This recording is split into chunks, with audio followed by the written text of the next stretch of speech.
Hello everyone, welcome back to my YouTube channel. आज हो गई 25 जुलाई और आज की क्लास में मैं आपको करवाने वाली हूं जो कुमार गौरव सर द्वारा आज 25 जुलाई को करंट अफेयर्स की क्लास करवाई गई है। इसका मैं आपको हैंड रिटन नोट्स के माध्यम से रिवीजन करवाऊंगी। इससे आपका टाइम भी बच जाएगा और आपकी पूरी क्लास का रिवीजन भी हो जाएगा। तो चलिए शुरू करते हैं आज की अपनी इंपॉर्टेंट क्लास बिना टाइम वेस्ट किए। तो आज का अपना क्वेश्चन नंबर फर्स्ट है, रूस का SBR बैंक भारत में IT यूनिट कहाँ स्थापित करेगा? तो ये स्थापित करेगा बेंगलुरु के अंदर। फिर देखिए जो SBR बैंक है ये रूस का एक सेविंग बैंक है जिसकी स्थापना 1841 में निकोलाई फर्स्ट के द्वारा की गई थी। फिर देखिए जो भारत की RBI बैंक है इसके द्वारा अनुमति दे दी गई है कि ये बेंगलुरु में अपना IT यूनिट स्थापित कर सकता है। और इससे भारत को क्या फ़ायदा होने वाला है? तो इससे भारत में रोजगार बढ़ेगा, नवाचार को बढ़ावा मिलेगा और यहाँ पर विकास भी होने वाला है। फिर देखिए RBI की स्थापना यंग हिल्टन कमीशन जिसे शाही आयोग भी कहा जाता है, इसकी सिफारिश पर 1934 के एक्ट द्वारा 1 अप्रैल 1935 को RBI की स्थापना हुई थी। प्रारंभ में इसका हेडक्वार्टर कोलकाता के अंदर स्थित था और वर्तमान में मुंबई में स्थित है। फिर देखिए RBI का राष्ट्रीयकरण 1 जनवरी 1949 को हुआ था। इसके फर्स्ट गवर्नर बने थे ओसबॉर्न स्मिथ और अभी वर्तमान में इसके गवर्नर है शक्तिकांत दास। नेक्स्ट है ललन टॉप में देखिए IIT मद्रास ने कहाँ विदेश में अपना कैंपस शुरू किया है? तो ये किया है जंजीबार तंजानिया के अंदर। नेक्स्ट है भारत के शीर्ष 2 सबसे मूल्यवान कंपनी कौन सी है? तो एक फर्स्ट पर है रिलायंस और सेकंड पर है HDFC बैंक। भारत में राष्ट्रीयकृत फर्स्ट बैंक कौन सी है? तो ये है RBI जिसके राष्ट्रीयकरण हुआ था 1 जनवरी 1949 को। फिर देखिए मद्रास बैंक, बॉम्बे बैंक और कोलकाता बैंक इन तीनों को विलय कर इंपीरियल बैंक बना था 1921 में, जो बाद में 1955 में SBI के नाम से जानने लग गया। इसको SBI के नाम से जानते हैं अब 1955 के बाद से। फिर देखिए काम की बात में बैंकों का राष्ट्रीयकरण तो सबसे पहले हुआ था 1 जनवरी 1949 को RBI का राष्ट्रीयकरण हुआ था। फिर 1969 को 14 बैंकों का राष्ट्रीयकरण हुआ था और 1980 में 6 बैंकों का राष्ट्रीयकरण हुआ था। और अभी टोटल जो राष्ट्रीयकृत बैंक है वो उनकी संख्या कितनी है भारत में? तो ये है 20। नेक्स्ट है question number second, QS world ranking 2024 के अनुसार छात्रों के लिए सर्वश्रेष्ठ शहर कौन सा है? तो ये है लंदन। तो देखिए जो QS वर्ल्ड रैंकिंग जो 2024 है ये जारी करता है UK इंग्लैंड। देखिए इसमें छात्रों के लिए सर्वश्रेष्ठ शहर कौन सा है? तो ये है लंदन। ये लगातार 5वीं बार जो है फर्स्ट रैंक पर है। सेकंड पर है टोक्यो। और इसमें देखिए टॉप जो इंडिया है इसकी कोई भी संस्थान जो है या कोई भी शहर जो है टॉप 100 के अंदर शामिल नहीं है। भारत का मुंबई जो है इसमें 118वें रैंक पर है और ये भारत में फर्स्ट है। फिर देखिए ललन टॉप में हेनले पासपोर्ट रिपोर्ट में भारत की रैंक क्या है? तो इसमें भारत की रैंक है 80 और इसमें फर्स्ट है सिंगापुर और लास्ट है इसमें अफगानिस्तान। मतलब कौन से देश का पासवर्ड कितना मजबूत है उस आधार पर इसमें रैंकिंग दी जाती है। नेक्स्ट है विश्व शांति सूचकांक और खुशहाली सूचकांक, इसमें भारत की रैंक है 126। वर्ल्ड प्रेस फ्रीडम इंडेक्स इसमें भारत की रैंक है 161।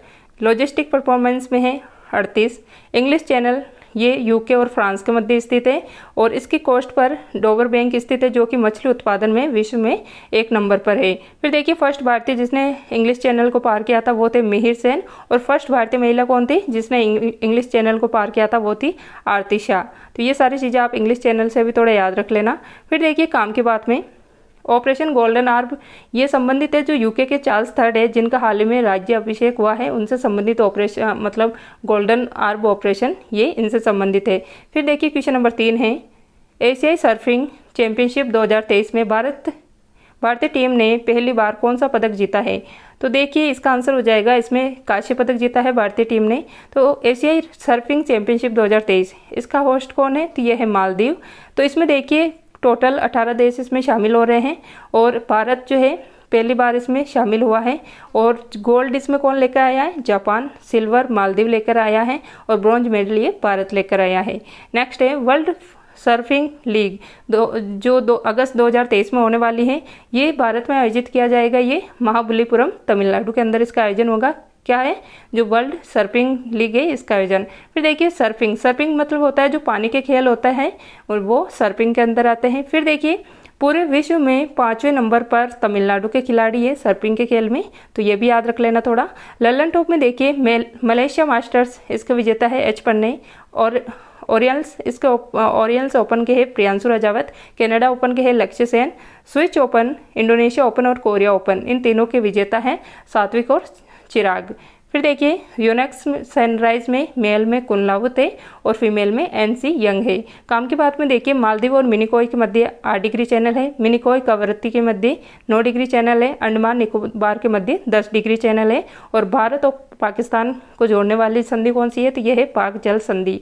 नेक्स्ट है क्वेश्चन नंबर 4, हाल ही में दिवंगत हुए गायक टोनी बेनेट का संबंध किस देश से था, तो यह संबंधित है यूएसए से। तो देखिए इनका 96 साल की उम्र में अभी निधन हो गया है और 50 से अधिक ये जो है ग्रैमी पुरस्कार जीत चुके हैं और ग्रैमी अवार्ड 2023 में ये रिकी क्रेज को मिले हैं जो कि भारतीय है और ये तीसरी बार इन्होंने ये पुरस्कार जीता है।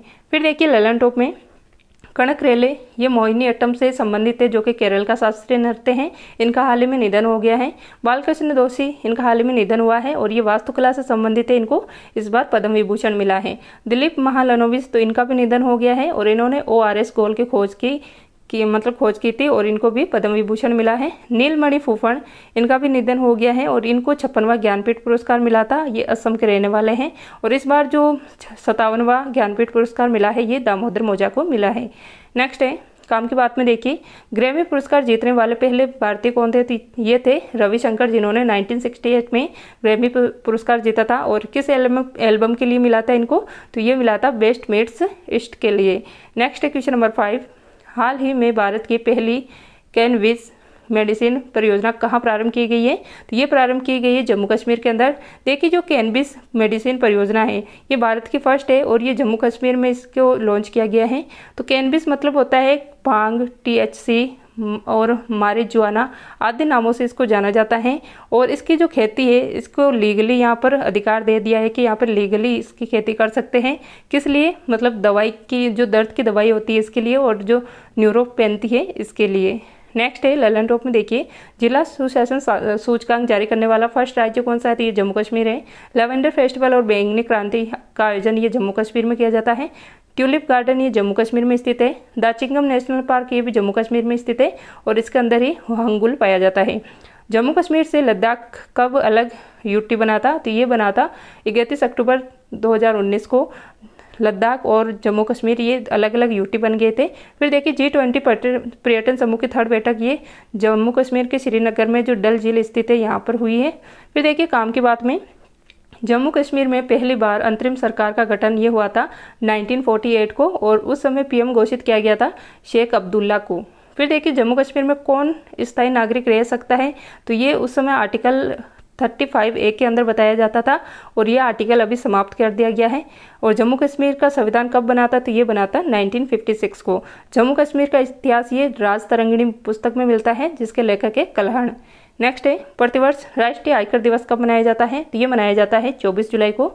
देखिए जो इनकम टैक्स डे है इस बार इसका 164वां क्रम है और इसकी शुरुआत जो है 2010 में की गई थी।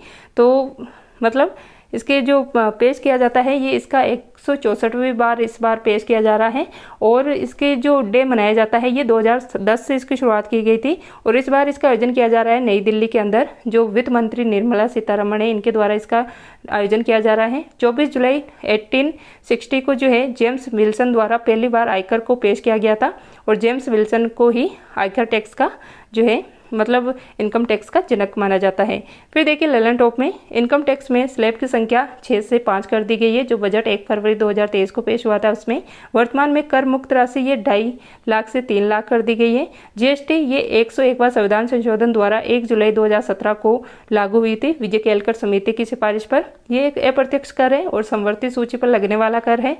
और फिर देखिए जो आयकर और निगम कर है ये डायरेक्ट टैक्स है। नेक्स्ट है काम की बात में देखिए 1860 में इनकम टैक्स पहला कानून बना था और ये जेम्स विल्सन के द्वारा पेश किया गया था। क्यों बनाया गया था, क्योंकि जो 1857 की क्रांति हुई थी उसमें जो अंग्रेज थे उनको नुकसान हुआ था, उसकी भरपाई करने के लिए ये टैक्स लगाया जा रहा था। फिर देखिए अभी देश में 1961 का आयकर कानून लागू है, ये भी याद रख लेना थोड़ा। फिर देखिए हाल ही में गुजरात में उच्च न्यायालय के मुख्य न्यायाधीश के रूप में नियुक्त देश की एकमात्र महिला मुख्य न्यायाधीश कौन है, तो ये बनी है जस्टिस सुनीता अग्रवाल। तो ये गुजरात के हाईकोर्ट की मुख्य न्यायाधीश बनी है 29वें नंबर की और शपथ इनको दिलाई है जो यहाँ के राज्यपाल है आचार्य देवव्रत, इनके द्वारा इसको शपथ दिलाई गई है और गुजरात की ये सेकंड महिला न्यायाधीश बनी है। फिर देखिए गुजरात की फर्स्ट महिला मुख्य न्यायाधीश कौन बनी थी, तो ये बनी थी जस्टिस सोनिया गोकानी जो कि कार्यवाहक थी। नेक्स्ट है ललन टॉप में भारत में वर्तमान में सुप्रीम कोर्ट के चीफ जस्टिस ऑफ इंडिया कौन है? तो ये है डी वाई चंद्रचूड़। मुख्य न्यायाधीश को शपथ, तो सुप्रीम कोर्ट के मुख्य न्यायाधीश को शपथ राष्ट्रपति दिलाता है और हाई कोर्ट के को राज्यपाल दिलाता है। सुप्रीम कोर्ट में भारत की फर्स्ट महिला न्यायाधीश कौन थी? तो ये थी फातिमा बीबी। हाई कोर्ट में फर्स्ट महिला मुख्य न्यायाधीश ये लीला सेठ थी, जो कि हिमाचल प्रदेश की थी, हिमाचल प्रदेश के हाई कोर्ट की बनी थी। तेलंगाना हाई कोर्ट की पहली मुख्य न्यायाधीश ये हेमा कोहली बनी थी और केरल हाई कोर्ट की पहली मुख्य न्यायाधीश ये अन्ना चांडी बनी थी। तो ये सारे नाम अच्छे से याद कर लेना, इनमें बहुत ज़्यादा कन्फ्यूजन रहता है। फिर देखिए काम की बात में केरल हाई कोर्ट के मुख्य न्यायाधीश कौन बने हैं, वर्तमान में कौन है? तो ये है न्यायमूर्ति आशीष जितेंद्र देसाई। और तेलंगाना हाई कोर्ट के मुख्य न्यायाधीश कौन है? तो ये है न्यायमूर्ति आलोक अर्धे। क्वेश्चन नंबर 8 है, मुख्यमंत्री खेल सुरक्षा योजना कहाँ प्रारंभ की जाएगी? तो ये प्रारंभ की जाएगी उत्तर प्रदेश के अंदर। यहाँ के सीएम, ये क्वेश्चन वापस पढ़ना थोड़ा, मुख्यमंत्री खेत सुरक्षा योजना है, ये कहाँ प्रारंभ की जाएगी? तो ये उत्तर प्रदेश में प्रारंभ की जाएगी और इसको लॉन्च किया गया है जो यहाँ के सीएम है योगी आदित्यनाथ, इनके द्वारा। तो इसमें क्या है कि जो खेत है इनके सौर बाढ़ की जाएगी और इसमें 1200 वोल्ट का हल्का झटका आने वाला है, जिससे जानवर को कोई नुकसान नहीं होगा। और इससे क्या है कि जो खेत में खेती की जाती है उसको जंगली जानवरों से बचाने के लिए इसका जो है इस योजना को लॉन्च किया गया है। ललन टॉप में देखिए पंचामृत योजना ये उत्तर प्रदेश सरकार ने लॉन्च की है गन्ने की खेती को बढ़ावा देने के लिए। अभिधम चक्र का संबंध ये सारनाथ से है और ये महात्मा बुद्ध ने जो फर्स्ट उपदेश दिया था उसे अभिधम चक्र कहा जाता है। महापरिनिर्माण का संबंध ये कुशीनगर से है और यहीं पर जो है महात्मा बुद्ध को मोक्ष की प्राप्ति हुई थी। नेक्स्ट है वर्ल्ड टीबी समिट का आयोजन ये वाराणसी में हुआ था। काम की बात में देखिए उत्तर प्रदेश, तो ये जनसंख्या में भारत का फर्स्ट राज्य है, क्षेत्रफल में चौथे स्थान पर आता है। इसकी सीमा उत्तराखंड, बिहार, मध्य प्रदेश, राजस्थान, हरियाणा, दिल्ली, हिमाचल प्रदेश और अंतर्राष्ट्रीय सीमा ये नेपाल के साथ बनाता है। फिर देखिए इसकी स्थापना 1950 में हुई थी। राजधानी लखनऊ है। जिलों की संख्या 75 है और पूरे देश में जो मैक्सिमम सभी में सीटें हैं वो सबसे ज़्यादा उत्तर प्रदेश की है। लोकसभा में 80, राज्यसभा में 31, विधानसभा में 403 और विधान परिषद में 100। फिर देखिए राष्ट्रीय पशु क्या है? तो यह है बारहसिंगा। राष्ट्रीय पक्षी सारस क्रेन है। राष्ट्रीय वृक्ष ये अशोक है और राष्ट्रीय पुष्प पलाश है। और जो उत्तर भारत का मैनचेस्टर ये कानपुर को कहा जाता है, ये भी उत्तर प्रदेश में स्थित है। उत्तर भारत का जो मैनचेस्टर ये कानपुर उत्तर प्रदेश में स्थित है। फिर देखिए मिशन शक्ति स्कूटर योजना किस राज्य सरकार द्वारा प्रारंभ की जाएगी? तो ये ओडिशा द्वारा प्रारंभ की जाएगी।